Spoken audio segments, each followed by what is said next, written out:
a story set in the world of the Buddha, written centuries later, when Buddhist schools were already arguing over what liberation really meant. Śāriputra, one of the Buddha's chief disciples, foremost in wisdom, stands outside a door. He's been asked to visit a sick layman. He refuses. Not out of cruelty, out of fear. The last time Śāriputra sat across from Vimalakīrti, a householder with a wife, a family, and a fever, he was left speechless, defeated in argument by a man who had never shaved his head, never entered a monastery, and never looked like anyone's idea of a renunciant. The Vimalakīrti Sūtra is a sacred text that knows exactly where to place the knife. Throughout its pages, one of early Buddhism's most celebrated ideals, the Arahant, the liberated one, is placed on trial, repeatedly, systematically. Because if Śāriputra can be made to look incomplete, the entire ideal he represents can be questioned. In the pages of this text, we find one of the opening moves of the most consequential debates in Buddhist history. It didn't begin with calm scholars exchanging ideas.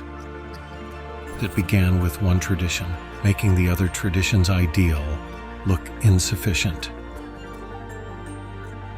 2,000 years later, the debate is still running.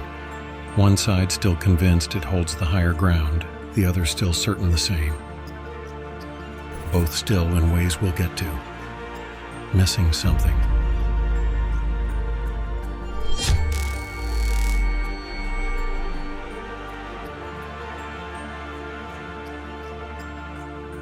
We've been building to this. In our video on the 4 stages of enlightenment, we mapped the Arhat path, the 10 fetters, the point of no return, the early map of liberation the tradition preserved. We called it the control group, the baseline against which every Buddhist path that followed defined itself. Then across our Mahayana videos, we watched a new movement rise and call that baseline insufficient. We followed the Bodhisattva through 10 stages of transformation and a vow to save all beings.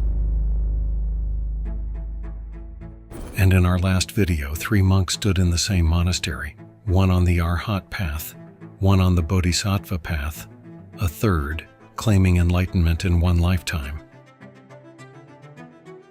We promised the debate between the first 2 would look different once that third voice entered the room. This is where all of that converges. One point of clarity before we step in. You'll hear 2 names for the same figure, Arahant in Pali, Arhat in Sanskrit. The schools speak in their own tongue. We'll follow them. Now, a warning about how this debate usually gets framed. Arhat equals personal liberation equals selfish. Bodhisattva equals saving all beings equals compassionate. That's the bumper sticker. It flattens both positions into caricatures neither tradition would recognize, and it keeps the argument alive long past its expiry date. One of Mahayana's sharpest arguments is not that Arahants are selfish. It's more dangerous than that. And Theravada's rebuttal hits Mahayana at its most exposed point. We're going to let both sides make their strongest argument, find the crack running through both, then watch the debate dissolve. Not because one side wins, but because the question underneath it changes entirely.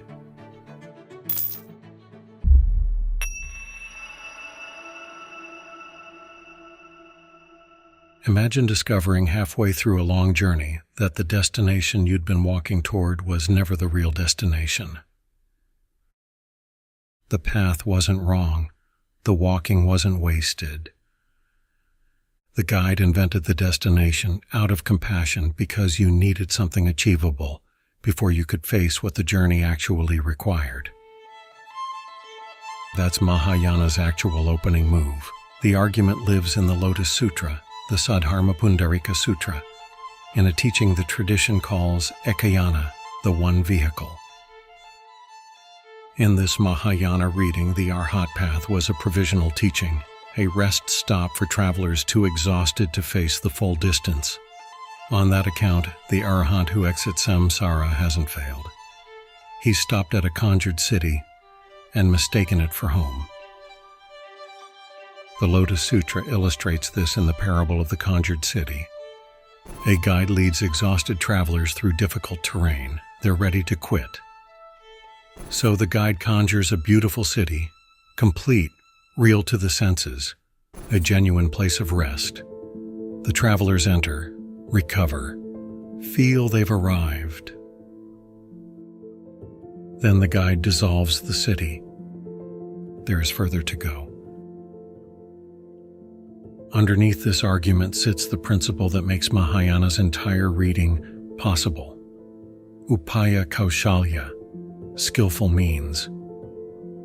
Even truth can harm when given before someone is ready to receive it. This principle runs deeper than it first appears.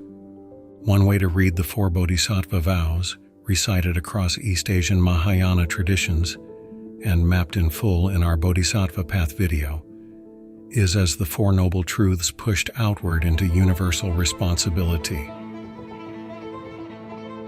The first Noble Truth, dukkha exists, generates the first vow. Beings are numberless. I vow to save them all. My suffering holds no greater claim than yours. The second Noble Truth, craving generates suffering, generates the second vow.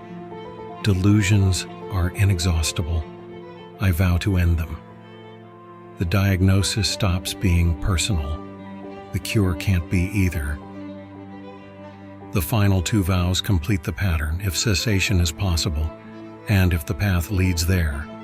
The Bodhisattva refuses to treat awakening as a private destination.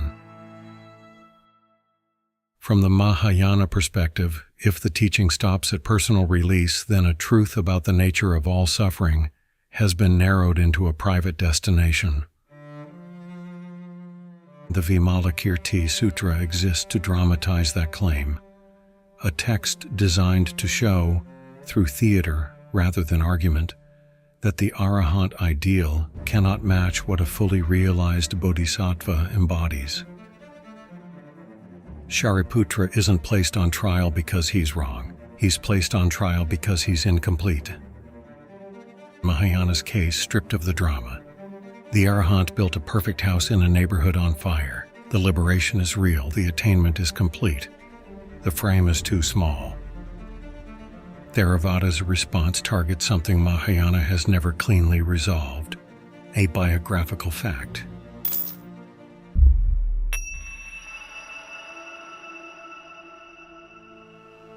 There is one fact about the Buddha's life that Theravada has never allowed Mahayana to explain away. The Buddha was an Arahant. A fair acknowledgement first. Mahayana distinguishes between a fully enlightened Buddha and a Shravaka Arahant, a disciple who reaches liberation through hearing the teaching rather than discovering it independently. The tradition argues that Buddhahood and Arahantship, while related, are categorically different attainments. That distinction is real. Name it, and the problem remains. In the early texts, the discourses the tradition preserved in the Pali Canon, the Buddha carries the title Arahant. Among the highest epithets of awakening, the full formula appears throughout the Nikayas. Araham Sammasambuddho. Arahant, fully self-enlightened one. From Theravada's side, the question becomes almost impossible to avoid. If Arahantship is merely a provisional rest stop, a conjured city for the exhausted, why do the earliest texts give its name to the one who conjured it? From Theravada's perspective, the irony is brutal. If the conjured city is a waypoint, the guide appears to have moved in permanently. Theravada sees that framing as a later imposition, a lens those texts didn't possess when they were composed, and the biographical fact remains. Now, the claim that Theravada is a tradition without compassion, that claim doesn't survive the texts. The Brahma Viharas run through the early discourses as foundational to the path. 4 qualities the Nikayas return to repeatedly: metta, karuna, mudita, upekkha, loving-kindness, compassion, sympathetic joy, equanimity. The tradition didn't acquire compassion from Mahayana. It carried it from the beginning. The difference between the schools on this point isn't compassion versus its absence, it's sequence. Liberate yourself first. Then what follows isn't compassion sustained by obligation or by the need to remain central to an infinite project. The Buddha taught for decades after Enlightenment, not because a vow required it, because that's what liberation without self-interest looks like, when it meets a world still suffering. Spontaneous, unobligated, genuine. Ajahn Amaro records a moment that illuminates this more precisely than any doctrinal argument. Ajahn Sumedho once told his teacher Ajahn Chah something direct. He was fully committed to realizing Nibbana in this lifetime, determined never to be reborn. Said with the conviction of someone expressing the highest aspiration available to a practitioner. You can hear the weight underneath the words, neither laziness nor cowardice. The deep exhaustion of someone who has sat with suffering long enough to want it finished. The ancient human wish to be done with the whole burning machinery. Ajahn Chah looked at him, then replied, "What about us, Sumedho? Don't you care about those who will be left behind?" Not a rejection of the Arhat ideal, a precise diagnosis of what was actually driving it. Ajahn Chah saw the motivation underneath the goal. Sumedho wasn't expressing liberation, he was expressing exhaustion, nihilism dressed in the language of renunciation. The path was clean, what the person carried on to it wasn't. The Thai forest tradition demonstrates what the Arhat path looks like when that gets corrected. Monasteries serving thousands, lineages spanning continents, practitioners who found in this framework a way of staying in the world without flinching from it. The accusation of selfishness only lands if the Arahant's motivation is self-centered. What Ajahn Chah identified wasn't a problem with the path. It was a problem with the person walking it, and why. Both sides have now made their strongest case. Clean enough to declare a winner, except there's a problem neither tradition has quietly resolved. It lives at the center of the Bodhisattva vow itself.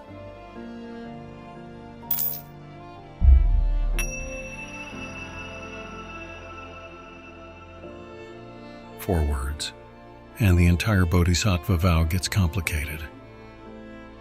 The vow, not its precise liturgical wording which varies across traditions, but its emotional logic, is this: I will not abandon beings. Who is the I? Both traditions agree there is no permanent self. Anatta in Pali, Shunyata in Sanskrit. Mahayana's formulation goes further than Theravada's, deeper into the same territory, not away from it. The Madhyamaka philosophy of Nagarjuna extends the analysis of no self to all phenomena. Nothing possesses inherent, independent existence, persons, things, paths. This is Mahayana's own philosophical foundation, pressed here at the point where it's most vulnerable. The tension is exact.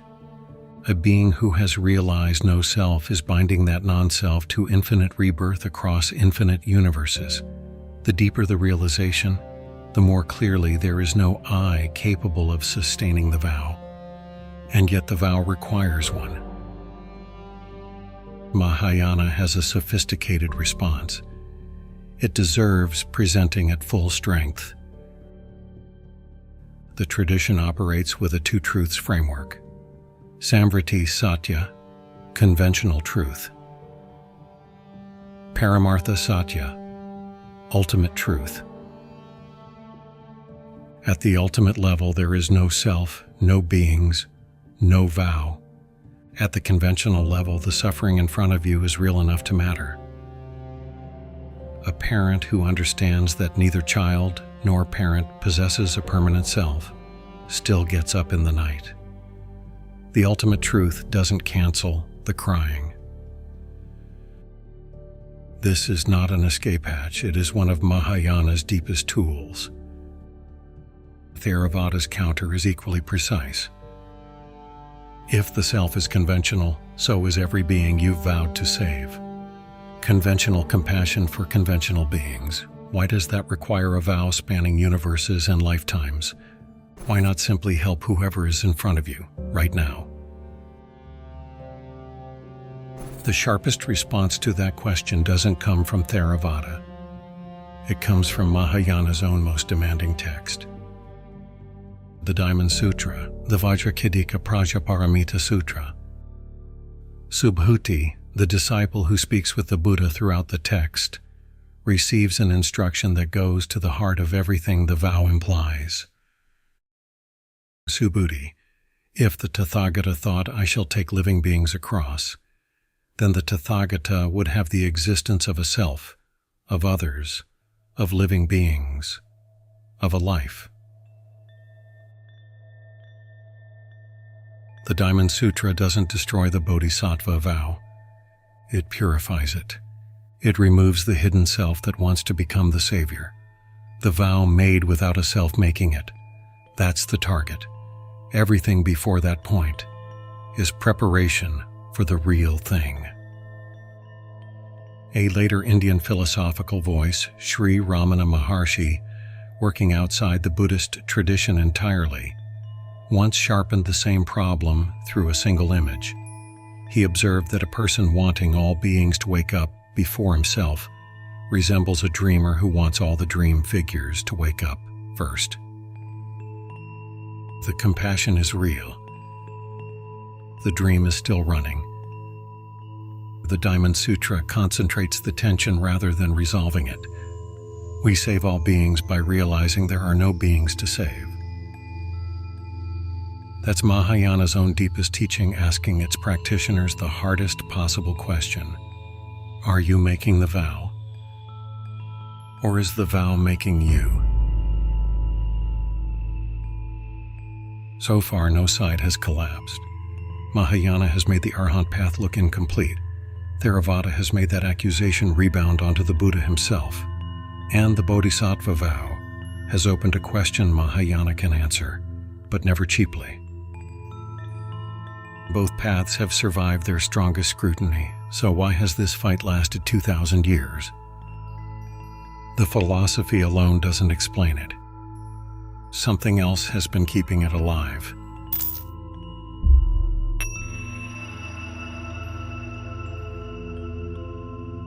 The illness both paths diagnose in the individual can also appear in a monastery, a lineage, a school, even an entire tradition. And when it does, it wears exactly the same disguise.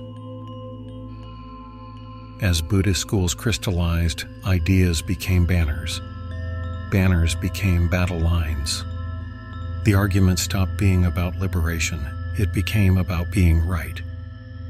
Ajahn Amaro names this dynamic directly. The root of the conflict, he argues, isn't doctrinal disagreement. It's tribalism, group identity. The reptile brain, his phrase, wearing robes. Right in fact, but wrong in Dhamma. A position can be philosophically accurate and spiritually corrosive at the same time, the moment it gets deployed as a weapon rather than offered as a teaching. The stereotypes that replace the arguments. Anyone pursuing arahantship is a selfish nihilist. Anyone taking bodhisattva vows is a heretical eternalist. Two traditions compressed into insults, carried forward as received wisdom for centuries. Two anomalies, one in each tradition. Neither examines them carefully enough. The first lives in the early discourses. In the texts preserved by early Buddhist communities close to the oldest layers of the tradition, the question of why the Buddha chose to develop as a bodhisattva across countless lifetimes simply isn't prominent. No disciple raises it. The Mahayana teaching that the bodhisattva path is the supreme calling would later become central to much of the Buddhist world. In the texts that predate that development, the question isn't asked.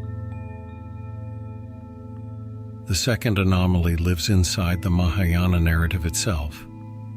In the Mahayana telling, the Buddha spent immeasurable lifetimes cultivating compassion, specifically to return and save all beings. That accumulated compassion is the engine of the entire bodhisattva ideal. And yet, in the scene the Arya Pariyasana Sutta of the Majjhima Nikaya records, the Buddha's first impulse after enlightenment was not to teach. Picture that moment under the Bodhi tree, the realization complete, the world still turning, the awakened one surveying it, not with eagerness, but with stillness, and concluding what he had understood was too subtle, too far from ordinary experience. He almost stayed silent. It was Brahma Sahampati who appeared and appealed to him. "There are beings with little dust in their eyes, Lord." The appeal that moved the Buddha toward teaching. If infinite compassion was the accumulated force of countless lifetimes of bodhisattva practice, why did the compassion almost stay silent under a tree? Later communities highlighted different dimensions of the Buddha's life depending on what they needed the path to clarify. Both anomalies reveal that emphasis. Neither proves invention. Mahayana can answer the hesitation, of course. It can read that moment itself as skillful means, a dramatic display, a teaching through silence. But the tension is worth noticing. The real danger was never the Arhat path. The real danger was never the Bodhisattva path. The danger is self-view entering either path and turning liberation into identity. The Arhat ideal infected by self-view becomes nihilism, the desire to exit, to be done, to escape. Sumedho's position before Ajahn Chah redirected it. Renunciation as a name for exhaustion, the self that has had enough and dressed that exhaustion in spiritual language. The Bodhisattva ideal infected by self-view becomes savior complex, the need to be needed, the vow as identity, infinite compassion as a refined name for the self that cannot dissolve, remaining in samsara forever. Finding in the vow's very impossibility a guarantee that the self will never have to let go. Same disease, different costume.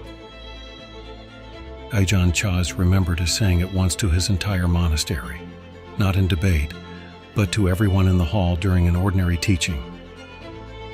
Don't be an Arahant, don't be a Bodhisattva, don't be anything at all. If you are anything at all, you will suffer.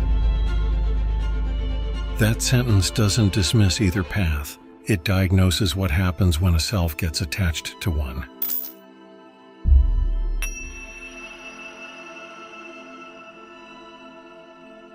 We made a promise at the end of our Vajrayana video. The Arhat versus Bodhisattva debate, we said, would look different once the third voice entered the room. Vajrayana doesn't pick a side. It looks at this entire argument and says, "You've been arguing about the length of the path. That's the wrong question. The question is what the path does with what you already carry." And on that question, both traditions turn out to be prerequisites. The Vajrayana claim, explored fully in that video, is that the fast path only functions when everything the slower paths built is already in place. Theravada's ethical foundation, Mahayana's compassionate motivation. Without both, the accelerant has nothing stable to land in. The argument about which path is higher is the argument of someone who hasn't yet needed both at the same time. Which is perhaps why a question asked at a Buddhist conference in Berlin cuts closer to the dissolution than all of that doctrinal argument managed to. A student asks a Tibetan Lama about Tara, the figure we explored in our Tara video, a being of boundless compassion, venerated across centuries of practice. Does she really exist? As one Tibetan teacher is said to have answered, she knows that she is not real. That answer contains everything this argument has been circling. Each path, used honestly, guards Buddhism from the distortion the other produces when self-view enters it.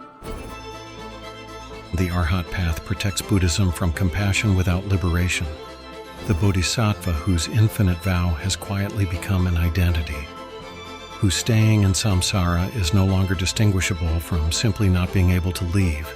The Arahant's exit is the correction, the reminder that genuine freedom exists, that compassion ungrounded in liberation eventually becomes another form of entanglement.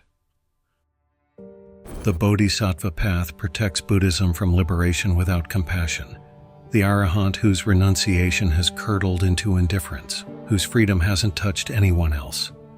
The Bodhisattva's return is the correction. The reminder that liberation expressed only as personal exit has misread something the Buddha spent decades demonstrating. Each is the other's correction, not competition, calibration. The schools are maps, precise, hard-won, genuinely useful. You are not required to live inside one. If you're drawn to the Arahant ideal, the broken chains, the point of no return we mapped in the 4 stages video, develop compassion alongside it. If you're drawn to infinite vows and saving all beings, develop emptiness. The recognition of no self must balance the compassion, or the compassion becomes craving with better branding, the savior complex Ajahn Chah diagnosed. The practitioner who draws from both, Theravada's precision, Mahayana's expansiveness, isn't contradicting himself. He's being honest about what he actually needs. Which brings us back to Vimalakīrti. The text that opened this video, composed during the very period these schools were sharpening their arguments against each other, ends in the chapter often translated as the Dharma door of non-duality, with a scene nobody who read the opening would predict. Manjushri asks every bodhisattva in the assembly to describe non-duality. One by one they respond, each answer profound, each pointing toward the dissolution of opposites, existence and non-existence, self and other, bondage and liberation. Then Manjushri turns to Vimalakīrti, the man who made Śāriputra look insufficient, who placed the Arahant ideal on trial, again and again, throughout every chapter. Vimalakīrti says nothing. Manjushri calls it the most eloquent answer he has ever heard. The man who spent the entire text making Arahants look incomplete ends the book in the very silence the text had spent so long making look insufficient. This debate doesn't end because one side wins. It ends because the question changes. Not which path is higher, but what is self-view doing to the path you're already on?